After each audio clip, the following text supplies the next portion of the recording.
Welcome to the Murphy, Sam, and Jodi After the Show podcast, and you can subscribe for free if you're just stumbling across us and get it delivered every single day to your favorite podcast What's app. this? Yeah. After the show, and then every day the actual, I want to say the actual show, not like this show is fake, but yeah, the entire show as it happens, live on the radio is consolidated down into a podcast too. So you can catch up. Life's about to get real busy with back to school. Yes. You know how you make 100 little decisions every day? It's just life. You make little decisions every day, and sometimes they don't matter, and then other times they matter a lot. Yeah. I learned something yesterday that would have completely changed my life. That was all based on one little decision. And I went to visit with my Uncle Terry, and I had coffee with him yesterday. And he's a very special person to me. He was new in the family when I was a child, a little small child. And he is one of these people that loves children. And I was, a small child when he started dating my Aunt Jackie and then married her. And every kid in the family loves being with him. But I was almost like the first one to find and fall in love with him as the fun uncle. You know what I mean? Mm-hmm. So we go and we meet and we have coffee in your neck of the woods, Sam. We went to a little coffee shop not far from you because that's where he lives, in your neck of the woods. And we sat there for 2 hours just talking, catching up. He's a retired police officer. And we started just talking about whatever, life, stories. And he told me, Murphy, I didn't know this. I just thought he grew up in the same town where he met my Aunt Jackie at high school. I knew they met in high school and then they got married. Well, I knew a little bit about his past, that he had, moved around his whole life, and he ended up, here, and he was going to school about 10, 20 miles away, high school.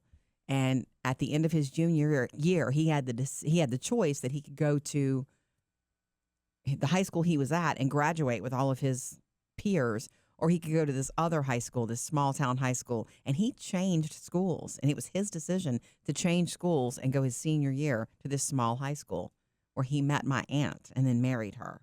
Okay. And he said he doesn't even know why he made the last minute choice to do that, but he just did it. And I would never have known him had he not met her. And I just find that it keeps coming into my mind. I can't believe it. Well, when paths cross, and who knows? Something could have been steering him to that decision, or it could have been just probably tell you God, chance. Like, yes, little one little decision that changed the whole course of his life, because he's hugely important in our family. We ended up talking about Papa, who died a little more than a year ago, and he was telling me yesterday something that I never really knew. I knew Papa meant a lot to him. But he said, look, I had 3 dads in my whole life, and he really was the most impactful, your grandfather. And he means his biological father, his stepfather, and then my papa, who was his father-in-law for years, was truly impactful. And he got emotional talking about it. It's just all these it seems like a little decision to a 17-year-old kid that you've moved high schools, but it's not. Yeah. Well, it set him up for his whole life. Here's another example of how one decision can really change everything. My mother almost became a nun. Correct. Which would have changed everything. I don't think we'd be doing this podcast right now, correct? You wouldn't be doing anything. Right. Yeah. So did you ever have the conversation with Merle? You called her by her first name. Right. We call our parents by their first name. Did you ever find out why she changed her mind about becoming a nun? Did you ever have that convo? If we did, it didn't stick out with me. I know why she left to go, because she was trying to get away from a rough childhood situation. But I don't know that once she was out at the convent where, she went to school for 2 years, I think she just found out it really wasn't for her. Good for she her realized to know. that she was, I don't know, that wasn't going to be, her course. It's not that she wasn't a religious person. She just didn't want to, And then she met your dad after that, yes? Yeah, when she moved back, they were high school sweethearts. Yeah. But that would have changed the course of things. Yeah. No kidding. Yeah. Did you know doing the Sam and Jodi show right now? You think we would? Is there anything in your life that's a decision like that you heard of and you're like, wow, that could have changed everything? And it's such a small thing. Now, your mom making that decision, Murphy, wasn't small. It was big for her life. That's huge. I can't think of any off the top of my Yeah. head. Well, I have Mom and another Dad. one. I was offered a job Oh, one right. time, long before I knew either of you, actually. Mhm. And I was interviewed for it, and I did not get the job. I was turned down.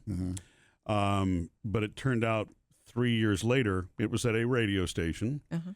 and the company that owned that radio station went belly up, and they fired everyone, and Aw. it disappeared. Literally, the station did not come back for like 6 or 7 years or something like Okay. that. So Wow. if that had worked out, and I was bummed that I did not get that job. I had course. interviewed really hard for it and all that, and then, 'cause there's no way of knowing. But 3 years later, I would have been completely out of a job. And then you may have changed your course anyway of action, Yeah. having had that. You just never know. I guess you Little- saying that reminds me when I graduated college, I sent out resumes and all that stuff. Mhm. I had 2 offers. The one I took and another radio station offer that was in a completely another city in another part of the state. That could have been a thing. Yeah, so if Yeah. I'd have done that, that would have been no Murphy, Sam, and Jody. Something else I learned about my Uncle Terry yesterday and was that, he was a police officer for many, many years. Mhm. And I remember I was a little girl in the family when he got it, went to the academy and became a police officer. And I asked him, why did you make that decision? And I expected, when you ask someone why they became a police officer, you almost expect this. I wanted to serve. You almost expect this. I had this experience. It made me want to. You almost expect that. And he said he had been doing painting. He was a painter. And he was tired of breathing all that, dealing with that, doing that years before.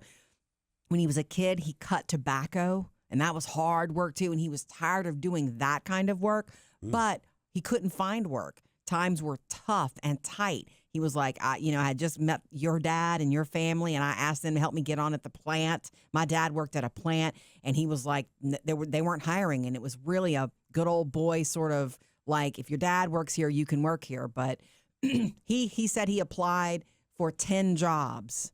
10 jobs, a plant here, a big industrial place here, and the police department. And the police department called him back, interviewed him, just like a across the desk discussion interview, and then called him back and said, you're accepted if you want to go through the academy. He took it because he needed work. Yeah.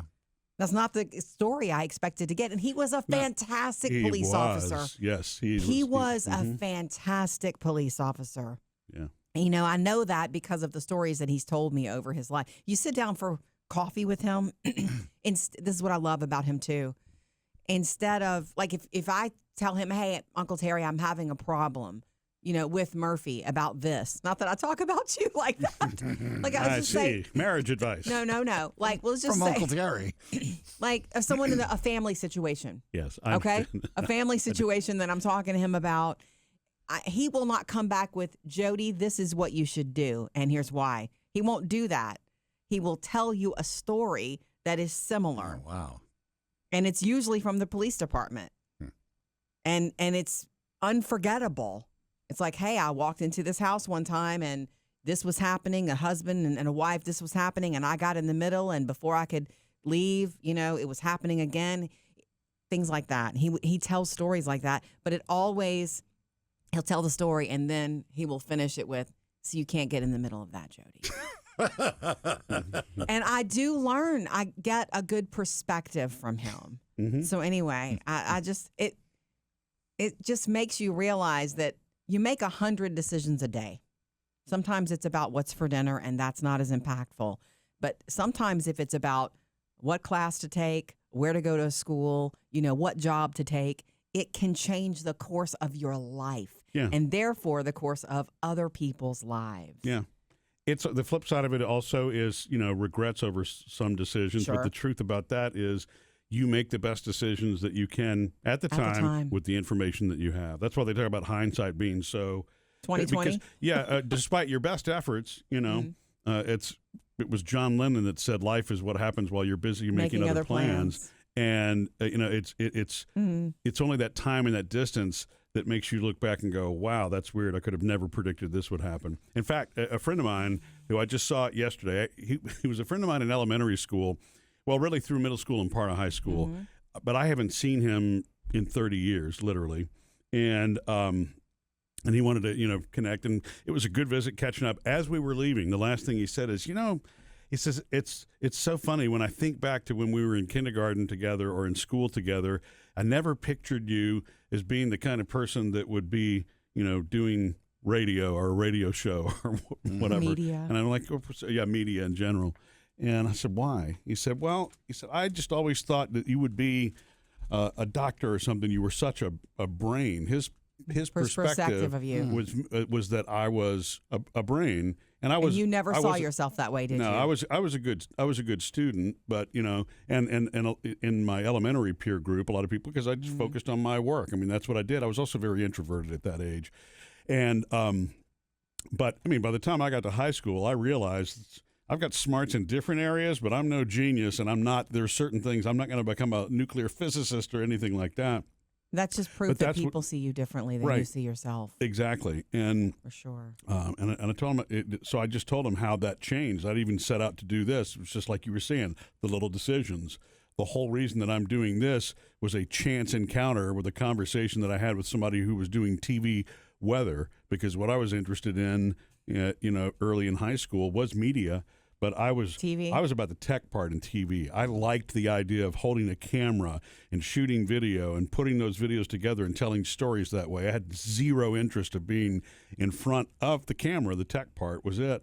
And the guy who did local TV weather said, well, he said, that's okay, but if you're really thinking about the future and you want to make money at it, you really need to consider in front of the camera, or at least try it so that, you know what both sides are before you dive in, because the tech side does not pay as well as being in front of the camera. But the first thing you need to do before you can get in front of a camera at a TV station is go work at a radio station and hone your ability to ad-lib and communicate. And I was thinking, okay, well, there's a high school radio here station you are. here. Maybe I'll just try that. And that was the decision that led to you got this. stuck here, didn't you? Yeah. I mean, it's fun. It wasn't my intention. I've always loved it, and I've always been very passionate about it, kind of like your uncle, Jody. Once he became a police officer, he was so good. good. He's a model police officer. So for me, when I got into this, the passion just kind of developed. You're a model broadcaster. I mean, it's funny you say that, because I did not have a voice for talking. Being from New Orleans, I didn't have the voice for it. And so I wanted to be TV behind the scenes. Yeah. Whether it was knowing the equipment or just like director, producer or something. But it's like, no, I do not want to be out there using this voice to talk. Why? Because I couldn't. There's no such thing as there are people who have really good voices, but it's about what you have to say. It's not about the sound. Right. I don't think. Man, I wish I had an old tape of me. Then you'd go, okay. whoa, it's a good thing. Okay. Well, you can share your little decisions that made a big change, or whatever. Maybe things didn't turn out the way you expected. They turned out great. They didn't turn out so great. Share yours with us on our Facebook page, or you can email us at murphysamandjody.com. Missed any part of the show? Get it all on the Murphy, Sam, and Jody podcast.